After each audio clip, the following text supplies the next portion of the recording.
नमस्कार, आप देख रहे हैं आज तक। आपके साथ मैं हूं सईद अंसारी। 9 लाख रुपए की रिश्वत ऐसा फंदा बन गई कि उसने एक पूर्व अफसर के पूरे परिवार को खत्म कर दिया। कॉर्पोरेट मंत्रालय के पूर्व डायरेक्टर जनरल बीके बंसल ने रिश्वत कांड में फंसने के बाद आत्महत्या कर ली। उनके बराबर वाले कमरे में उनके बेटे ने भी अपनी जान दे दी। और इस घटना से पहले इसी रिश्वत कांड को लेकर तनाव में बंसल की पत्नी और बेटी ने भी फांसी लगाकर अपनी अपनी जान दे दी थी। जिस कमरे में पत्नी ने फांसी लगाई थी उसी कमरे में पति ने भी आत्महत्या कर ली, और जिस कमरे में बेटी ने फांसी लगाई थी उसी कमरे में बेटा फांसी के फंदे पर झूल गया।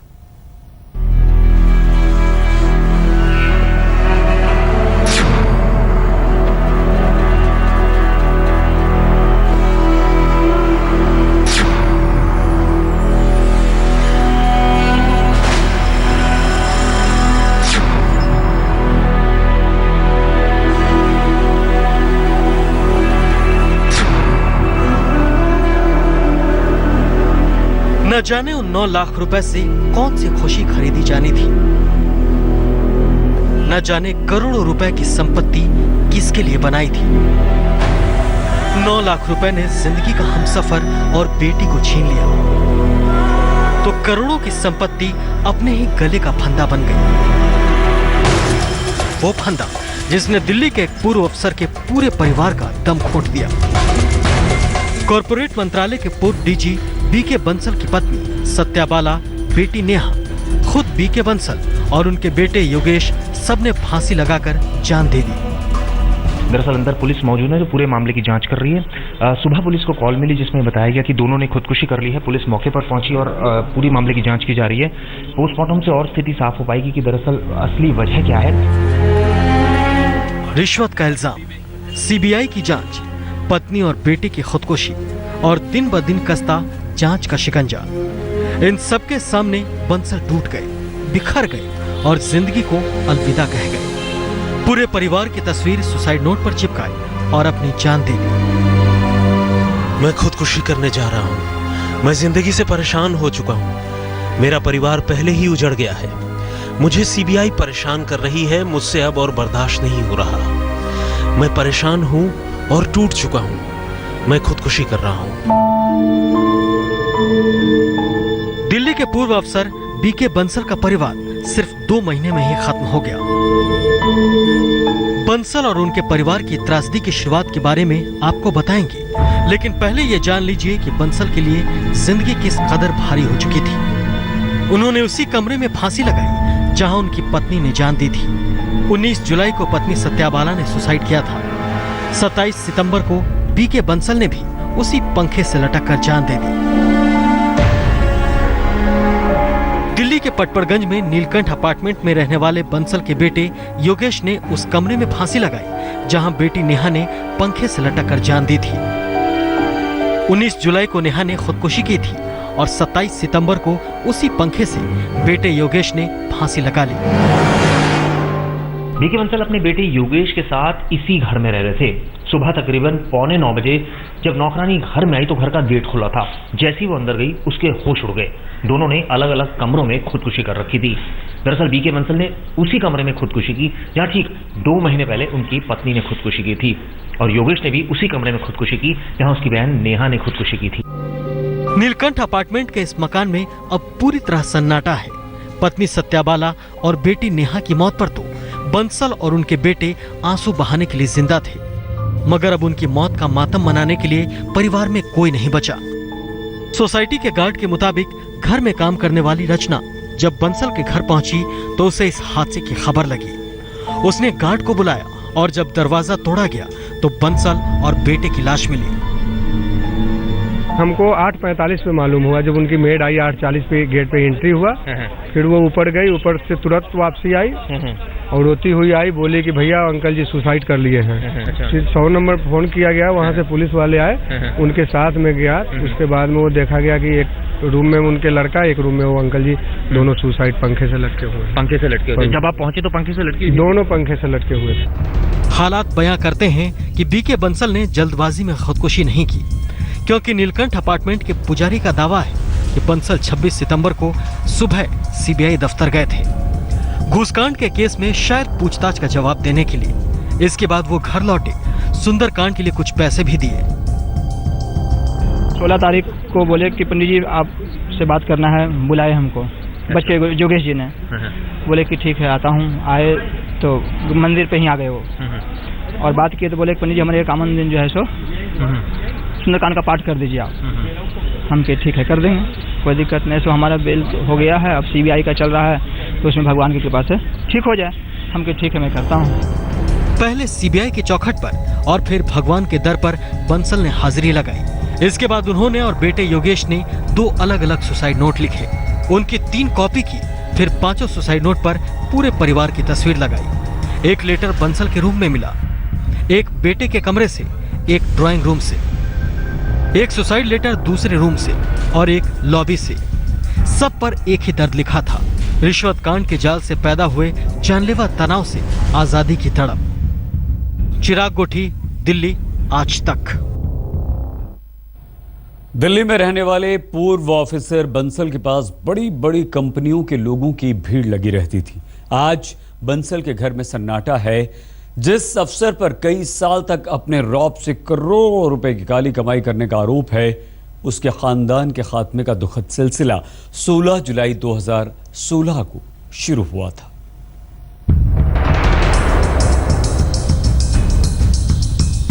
सिर्फ एक गलती और पूरा का पूरा परिवार कफन में सो गया।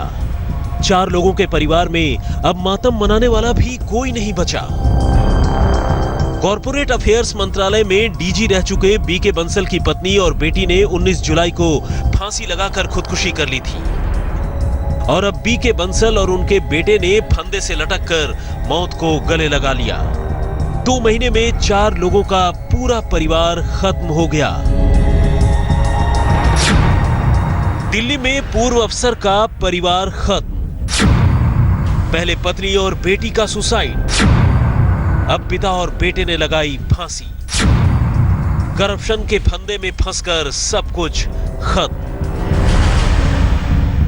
पूर्वी दिल्ली के पटपड़गंज इलाके में बने नीलकंठ अपार्टमेंट में ऐसी घटना हुई है जिसने सबको हिलाकर रख दिया है। दिल्ली के एक पूर्व अफसर बीके बंसल और उनके बेटे ने फांसी लगाकर जान दे दी। 16 जुलाई को 9 लाख रुपए की रिश्वत लेने के आरोप में CBI ने बंसल को गिरफ्तार किया था। इसके बाद उन्हें जेल भेजा गया। बदनामी के दबाव में पत्नी सत्यबाला और बेटी नेहा ने फांसी लगा ली थी।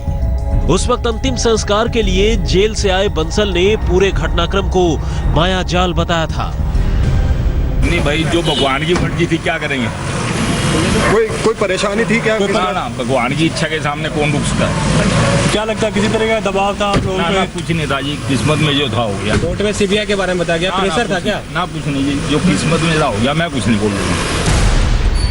बंसल जिस माया की बात कर रहे थे, उसी माया का राज उन्हीं के साथ हमेशा हमेशा के लिए चला गया, मगर अपने पीछे कई सवाल छोड़ गया। We are investigating. Father and son, they have committed suicide, and we are. Corporate affairs के पूर्व डीजी बीके बंसल ऐसे शख्स थे जो बड़ी बड़ी कंपनियों के तमाम मामलों की डीलिंग करते थे। बंसल की कुर्सी बड़ी बड़ी कंपनियों के बड़े बड़े काम रोक सकती थी या करवा सकती थी। शायद अधिकारों की इसी हनक के चलते बंसल कहीं न कहीं दौलत के उस माया जाल में फंस गए, जहां से उनके पूरे परिवार के खात्मे की शुरुआत हो गई। अब न तो बंसल है, न उनका बेटा, न बेटी और न ही पत्नी। बचा है तो सिर्फ करप्शन का वो केस जो इस परिवार के लिए जानलेवा फंदा बन गया। पूर्व डीजी बीके बंसल पर रिश्वत लेने का आरोप क्या लगा? 2 महीने के अंदर पूरा परिवार ही बिखर गया। पहले बीके बंसल को CBI ने गिरफ्तार किया। इसके बाद इस गम में उनकी बेटी और पत्नी ने खुदकुशी कर ली, और मंगलवार को इस मामले में बीके बंसल और उनके बेटे ने भी खुदकुशी कर ली। बहरहाल पुलिस को मौके से सुसाइड नोट्स भी मिले हैं, जिसके आधार पर जांच की जा रही है। कैमरामैन रितेश और दीपक डालमिया के साथ चिराग गोठी, दिल्ली, आज तक। के बंसल पर CBI ने रिश्वतखोरी और करोड़ों की संपत्ति जुटाने का आरोप लगाया था। पत्नी और बेटी ने अपने सुसाइड नोट में लिखा था कि बदनामी के डर से वो आत्महत्या कर रही हैं, और अब बंसल और उनके बेटे ने भी फांसी लगाकर अपनी जान दे दी। तो आखिर CBI की फाइल में बंसल के खिलाफ ऐसे कौन से आरोप हैं जिनके दबाव ने पूरे परिवार ने आत्महत्या कर ली।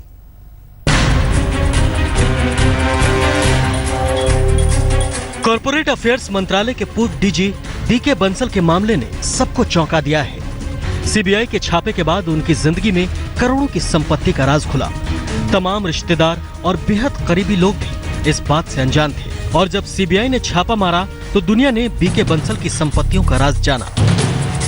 सीबीआई ने बीके बंसल से जुड़ी 20 संपत्तियों के कागजात सील किए थे। बंसल के पास दिल्ली, हरियाणा, पंजाब और यूपी में कई संपत्तियां मिली थी। हरियाणा के सिरसा में 9, फरीदाबाद में 3 और गुड़गांव में 1 संपत्ति के कागजात सील किए गए। दिल्ली के पटपड़गंज में 3 संपत्तियां, द्वारका में 1 प्लॉट, यूपी के हापुड़ में 1 संपत्ति और पंजाब के बठिंडा में 1 प्लॉट है। ज्यादातर संपत्तियां पिछले 2 साल में खरीदी गई हैं। सीबीआई ने करीब 6 करोड़ से ज्यादा की संपत्ति का पता लगाया था। कई संपत्तियां बंसल के बेटे के भी नाम दर्ज हैं। संपत्तियों के जाल और सीबीआई के शिकंजे में उलझते जा रहे बंसल इस संकट से निकलना चाहते थे, इसलिए सुसाइड से ठीक 1 दिन पहले अपनी सोसाइटी में पंडित के जरिए पूजा भी करवाई थी। जोगेश जी फिर उधर से आए तो बोले कि पंडित जी आप 2100 रुपया ये रखिए, हम क्यों बाद में दे देते, कोई दिक्कत नहीं, जब समाप्त होती तो दे देते। अभी काम अभी चल ही रहा है, घी भी अभी चल रहा है, घी की जरूरत पड़ेगी क्योंकि अभी 51 दिन करना है, तभी घी है, बीच में जरूरत पड़ेगी। तो बोले ठीक है मैं घी भी दे देता हूँ। घी भी 1 किलो उन्होंने दिए और 2100 रुपये बोले हमको नहीं, मतलब हमको 15-20 दिन के लिए। कितनी देर आप रुके हो? 20 मिनट के बोले 15-20 दिन के हमको जाना हो तो लंबा टाइम भी लगे, तो आप इसलिए मैं इसको पैसा में दे। कहाँ जाना था कुछ बता रहे थे? नहीं, ये नहीं बताया कि कहाँ जाना। बंसल ने शायद सीबीआई जांच के शिकंजे से बचने के लिए ईश्वर का सहारा लिया, मगर उनके दिलो दिमाग पर पत्नी और बेटी के सुसाइड का तनाव भी था, क्योंकि वो जांच की जिस जांच में जी रहे थे वो लगातार उनकी जिंदगी को मुश्किल बना रही थी। सीबीआई उनके खिलाफ लंबी चौड़ी रिपोर्ट तैयार कर रही थी, जिस आरोप के बाद बंसल का पूरा परिवार खत्म हो गया। जरा उस पर गौर कीजिए। बीके बंसल पर मुंबई की एक दवा कंपनी एल्डर फार्मास्यूटिकल्स से 9 लाख रिश्वत लेने का आरोप था। एल्डर फार्मास्यूटिकल्स से 50 लाख रिश्वत मांगने का आरोप था। कंपनी पर विदेशों से करोड़ों रुपए बिना हिसाब किताब के लेन देन के आरोप थे। टैक्स संबंधी भी कई शिकायतें कंपनी के खिलाफ कॉर्पोरेट मंत्रालय को मिली थी। मुंबई की एल्डर फार्मास्यूटिकल्स के खिलाफ कॉर्पोरेट मंत्रालय से जांच के लिए सिफारिश आई थी। आरोप है कि बंसल ने दवा कंपनी के खिलाफ धोखाधड़ी की जांच की सिफारिश न करने के बदले घूस मांगी थी। सीबीआई बंसल के खिलाफ करप्शन एक्ट के तहत एफआईआर दर्ज की और उस एफआईआर के बाद बीके बंसल इस कदर कानून के शिकंजे में फंसते चले गए कि सिर्फ संपत्तियां बची और तमाम आरोपों वाला केस करप्शन के आरोपों के बाद पूरा परिवार खत्म हो जाने का ये शायद पहला मामला है। चिराग गोठी, दिल्ली, आज तक। इस बुलेटिन में फिलहाल इतना ही। आप कीजिए बस थोड़ा सा इंतजार, आपसे कुछ ही देर में हम नॉनस्टॉप 100 यानी कि 100 अहम खबरें लेकर होते हैं हाजिर। आप बने रहिए हमारे साथ और देखते रहिए आज तक।